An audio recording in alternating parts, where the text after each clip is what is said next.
нафарое ки рубо ҳастанд, ин мардои бузурга куштанд, хокшона дар ҳаминҷа пошиданд. صراط الذين أنعمت عليهم غير المغضوب عليهم.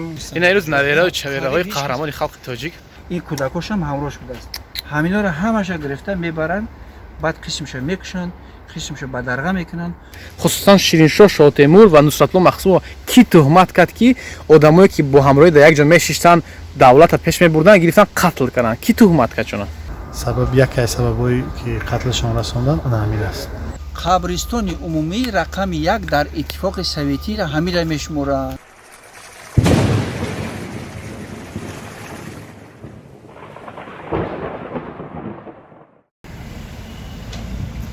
برادران، در این قبرستان خوابیده است قهرمان خلق تاجیک شیرینشاه شاه تیمور و نصرتالله مخزوم در شهر مسکو. ما با همراهی دوستم برادرم خورشید جان در این جاییم که دعا و فاتحه کنیم به حق قهرمان های خلق تاجیک. با فرهاد با خورشید در یک جای هستیم، در یک جای مقدس، در آرامگاهی که قهرمان خلق تاجیک نصرتالله مخزوم میخوابد. در اینجا هم شیرینشاه شاه تیمور هم خوابیده است. خب مردمی که تاجیکستان را ساختند، تاجیکستان امروزه را ساختند، با فروختن همین فتنه‌گرا، با فروختن همین میگیم که نفرایی که روبا هستند، این مردای بزرگا کشتند، خاکشان در همینجا پاشیدند. ما انشالله در آینده حرکت میکنیم، در آینده ملت ما باید این مردکا را خاکشان برم به تاجیکستان تا روح و ارواح این مردم آرام خواب کنند. اینا آبروی ما هستند، اینا ناموسی ما هستند. سلامت باشید. تاجیکان با پیش، تاجیکستان با پیش. تاجیکان با پیش. قلمرو قبرستان با نام دانسکوی شهر مسکو حضور داریم. این قبرستان تقریبا پیش از انقلاب سال 1800 چند کار میکرده است و در کنار همون زمانی شهر مسکو واقع بوده است و سالهای 35 37 وقتی که همین کشتار قتل بزرگ در حکومت سوویتی می شود، نفرانی که با قرار سود حربی حکم قتل می دادند و در همین این یگانه کرماتوریای شهر مسکو در همون زمان بود و قرار قبول شده بود که نفرانی که با حکم سود اولی و سود حربی با قتل رسانده شود و با روز دیگر این حکم تا روز دیگر این حکم اجرا کرده شود و آورده در همین کرماتوریا همراه سوزانده بعد خاکسترش در هر جا پاش میدارن یا نیست نابود میکنن. همون زمان حاکمان همون زمان همین خیلی قرار قبول کرده بودند و همین نصرت‌های مخزوم در همین از بعدی از مسکو و حکم رساندن همینجا آورده تربت او را سوزانده و خاکستر تربت همین بابای بزرگ ما قهرمان تاجیکستان، اولین نفر راهبر جمهوری سوسیالیستی تاجیکستان و یکی از یک نفرانی که خریطه نقشه آسیای میانه که ما حاضر داریم خدمتی همین بابای ما هست که همون نقشه را کشید، بعد باز تاجیکستان هم گرفتن آباد کردن و سال 37 تقدیرشون همه خیلی است. حاضر ما باز به اونجا میریم که همون خاکستر تربتی زیاده از 14,000 نفر در همون جایی که اشاره شده است هست و همونجا را باز تماشا می‌کنیم.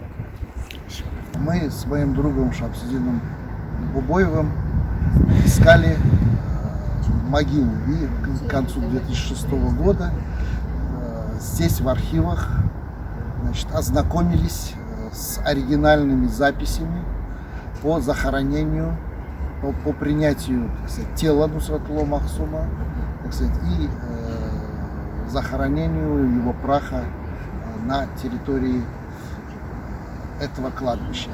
وقتی همین سخنان را شنیدید چی حسیات بود؟ تاریخ ما است. من فکر میکنم هر یک تاجیکی که در مسکو است من فکر میکنم باید گویا زیارت کنه، دعای فاتحه کنه به خاطر قهرمان خلق تاجیکی امروز تاجیکستان را ساختن. تاجیکستان پیش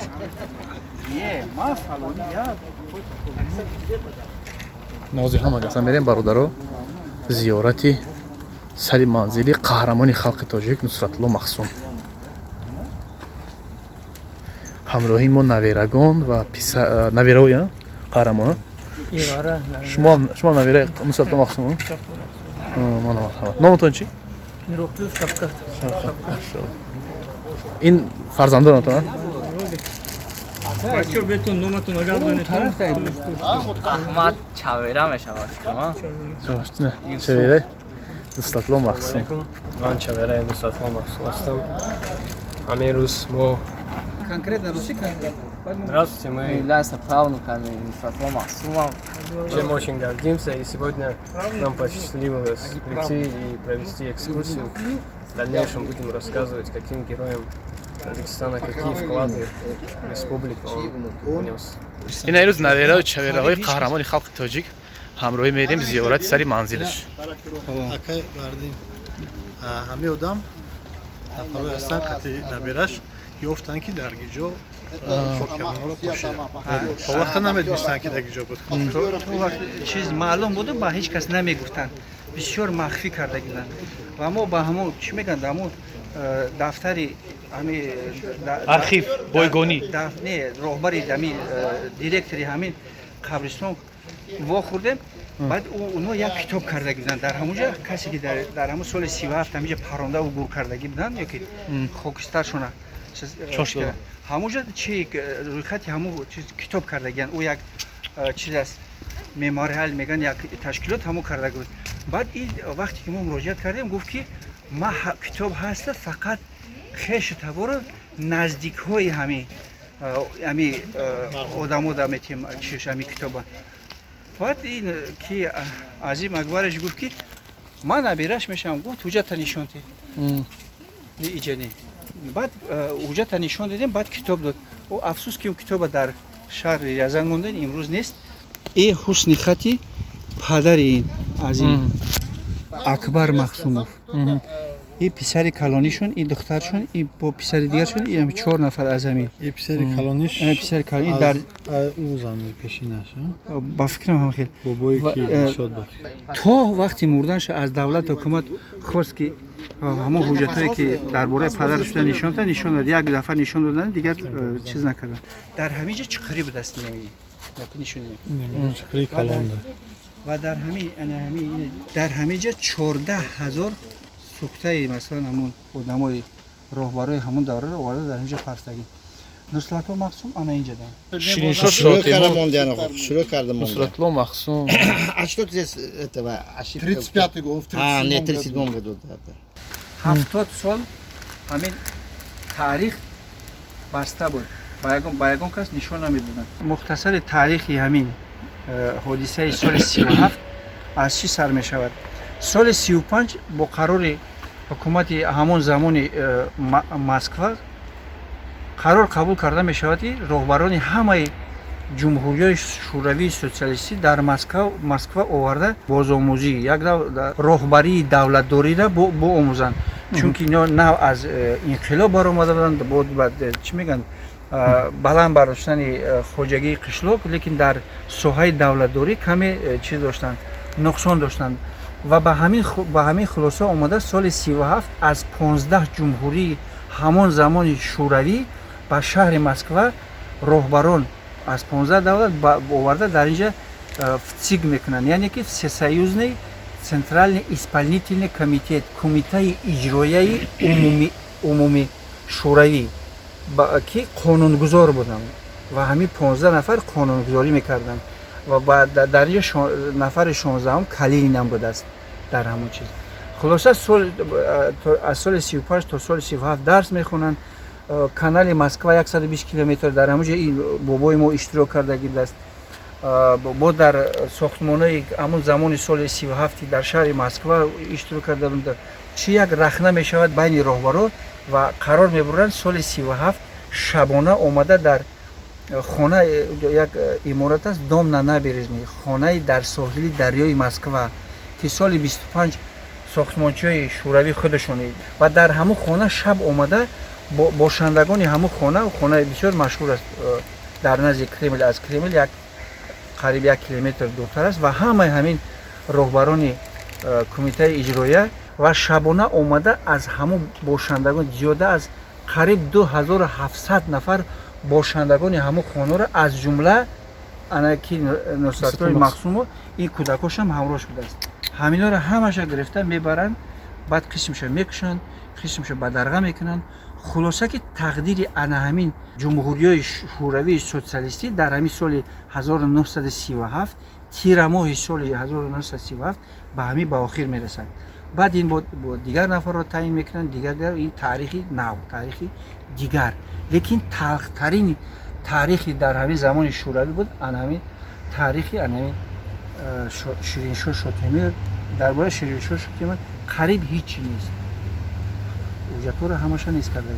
дар бораи Нусратлои Махсум камтар чиз аст. ва ҳамин хел таърихи ҳамон соли 1937 тақрибан моҳи ноябр, 7 ноябр ба аввали декабр ба ҳамин ба охир мерасад. хуб дар намоишҳои гуфторҳои оянда мо кӯшиш мекунем ки дар бораи Шириншоҳ Шотемир ҳар чӣ ҳуҷҷате ки ёфтем тайёр шавем ва бо ягон омодагӣ дигар мекунем. ба тоҷикӣ рӯйхати Сталин қатл шудагони ҳамон солҳои сифар нусхаи аслаш аст. ин имзои Сталин аст. анами болоҳо. ин имзои Молотов, агар фарид. ана ин имзои Ворошилов. ин ба фирми Микоян ё каси дигар. ҳамин 4 нафар агар имзо мекард ки ина ҳамин рӯйхата ба қатл расонда шава, як умр ё ягон қарор мебароварданд, ҳатман иҷро карда мешуд. ва ин бобои мо дар рақами 44 Махсум Нусратулло. ин бобои мо инҷа. кумитаҳои ҷумҳурӣ ҳамхеле рӯйхат мекарданд, чанд нафар имзо мекарданд ки гунаҳгор аст, кушта шавад, дигар ва ҳамаи ҳамин рӯйхатҳо ба шаҳри Москва оварда мешуд. ва ҳамин ба воситаи ҳамин рӯйхат ҳамин хел ин як нафара инҷа хат кашиданд.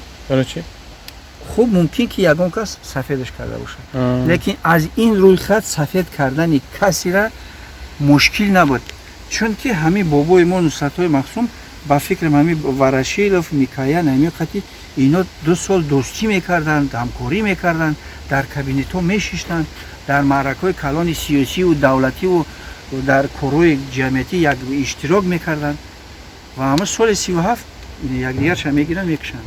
توبه یعنی امی خصوصا شیرینشاه شاد بخشش اگه دقیقا خصوصا شیرینشاه شاه تیمور و نصرتالله مخصوم کی تهمت کرد که آدمایی که با همراهی در یک جا میشیشتن دولت پیش میبردن گرفتن قتل کردن کی تهمت کرد چون اینجا یک از روی مثلا پژوهش یک تحقیقات من یک سبب است. سالهای 30 تا 37 از سالهای چی میگن از سالهای همون انقلاب همون شوروی اگر از سال 20 21 نبگیریم 20 تا سال 37 در همین 17 سال دولتی نو ساختن، جمعیتی نو ساختن و همین راهبرا را گرفته به شهر مسکو آوردن و در سال 35 36 بودجه 5 ساله انتخاب کردند و این یکی از بزرگترین بودجه بسیار کلان بود برای ساختمان‌های جمهوری سوسیالیستی و هر یک راهبر می‌خواست که برای خودش از اونجا برای حکومت خودش برای دولتی برای جمهوری خودش برای همه جمهوری خودش می‌خواست که پول بسیارتر بگیره. این خصوصیت هر یک راهبر است و در انا همین میسازیم نمیسازیم میکنیم نمیکنیم مثلا روی آهن هواپیما مثلا چی میگن با زواد و فابریکا کارخانه مثلا استثمار دیگر بین اینها چی میرود بحث میرود و اینا که در همین مسکو بودن بین اینها جاسوسی دولتی کار میکنن و همین را میگیرن به همین بهانه از همین نبیرا و ابیرا و دیگر فرزندای این شخص بزرگ اساسگذار دولت تاجیکستانی که ما امروز داریم، تاجیکستانی که در اون زمان با یک کمترین حرف نیست میشد و با کمترین حرکت میتوانستند که او را از زمین بردارند، لیکن چی قدرت توانایی و چی هنر و چی صنعت همین مرد بزرگ نصرتالله مخصوم داشت که ما امروز صاحب دولت هستیم. فخری آن دارم که دارم ملتی والا نظر، مردمی صاحب دل و با اعتبار و معتبر، تکیه بر خاکش هم دارد بزرگان خرد، پیر کوهستان آن را می ستایم نامور. رشت و ختلان و بدخشانش بود زیبی زمین با زرفشانش به دور دهر گردم پی سپر تاجیکستان کشوری امروزی من فردای من دارم از او در دل و در دیده از هستی شرر آره همه ما رو امروز شما جمع آوردید تشکر به شما دوستان عزیز الحمد لله رب العالمين الرحمن الرحيم مالك يوم الدين إياك نعبد وإياك نستعين اهدنا الصراط المستقيم صراط الذين أنعمت عليهم غير المغضوب عليهم ولا الضالين بسم الله الرحمن الرحيم قل هو الله أحد الله الصمد لم يلد ولم يولد ولم يكن له كفوا أحد سبحان ربك رب العزة عما يصفون والسلام على المرسلين والحمد لله رب العالمين الله اکبر. خب هرچند که از ما مردم استقلالیت خواه بودیم نشان میده که هرچند که نصرت الله مخزوم و شیرین‌شاه شاه تیمور برای ساختن دولتی سوسیالیستی که بسیار مردم ما شاید راضی نباشن برای ساختن دولت اینا تاریخ ما هستن و در همون حالت تاریخ شخصای باید پیدا شدن که در همون حالت باید حل مسئله یک چیز حل بکنن انا انتخاب اینا وقتی دیدن که زمینای تاجیکا وقتی که در از دست میروه خب در همون وقت میگیم که با زبان روسی میگن ریشینیا پرینیمات کردن و دولت امروزهای تاجیکستان هم ساختن اگر که اینا نمی بودن شاید که دولت امروزهای تاجیکستان نبود خب دولت تاجیکستان ما در دل ما بزرگتر است این مرز که امروز است این مرز برای ما خیلی خرد است تاجیکای ما در سمرقند و بخارا و در نمنگان و دیگر منطقه تاجیکای ما در خراسان در ایران در پاکستان در چین در کل دنیا هستند هر جایی که تاجیک است اونجا برای ما تاجیکستان است تاجیکستان و پیش ما دعا کردیم با خاطر که این نفرها هم الحمدلله میگفتن لا اله الا الله محمد رسول الله گفته بودن وقتی تولد شد خب خداوند دعای ما را قبول کنن و روح ارواح همین نفرها آرام خواب بکنن سلامت باشید. И еще очень хотел сказать, ведь вот Нусратулло Махсум, у него было всего 3 класса образования. И вот человек с 3 классами образования создал целое государство. Все сегодняшние министерства, они были заложены, или почти все сегодняшние министерства, они были заложены еще Нусратулло Махсумом. Первая железная дорога, первые автомобили, первые автомобильные дороги, первые заводы, фабрики на территории Таджикистана, каналы, освоение степи. Ведь даже такое понятие, как аграрная миграция, ведь 65 тысяч хозяйств, когда осваивали голодные степи, Нусратулло Махсум создал условия, 65 тысяч семей значит, переселилось из горных районов в Вахшскую равнину. 65 тысяч. По тем временам это очень много. Тогда население было меньше миллиона человек. 65 тысяч семей это несколько сот тысяч человек. Семья моего отца из горного кишлака переселились в равнину. Это несколько сот тысяч человек. Это гигантское, так сказать, процент, это гигантское количество людей. қабристони умумии рақами 1 дар иттифоқи советӣ ра ҳамира мешуморанд. дар бораи оне ки мардум мегӯянд ки чӣ хел самарқанд бухороро бой доданд ман хеле ҳуҷҷатшо аниқ нахондам одамои хондагӣ гуфтанд вақте ки мехоҳанд тоҷикистон аз ҳайати узбекистон берун шавад мардуми узбекистон пойтахтшона меёранд дар самарқанд мемонанд 16 ҳафта пойтахти узбекистон самарқанд аст ва бо далелҳое ки мо чӣ хел пойтахтмона ба тоҷикистон бутем самарқанда ба тоҷикистон намегзаронанд хуб дар ӯ ҳолат як ҳолате буд ки дигар миллатҳо гӯё ки якҷоя буданд барои ҳамон ин қадар муҳим набуд ки кадом шаҳр дар кадом давлат мегзарад аз ҳамин сабаб шаҳрҳои мо ки яке аз сабабое ки Нусратло Махсум Шириншоҳ Шоҳтимро гузаштанош ҳамин буд ки дар ҳамин бора кор мекарданд ки то Самарқанду Бухоро ва якчанд заминҳои дигари тоҷико ба номи Тоҷикистон карда шаванд. Сабаб яке аз сабабҳое ки қатлашон расонданд ана ҳамин аст. боқӣ саломат бошед, худтон фикр кунед ва хулосаҳои ҳар кас барои худаш дуруст аст. тоҷикон ба пеш. Тоҷикон ба пеш.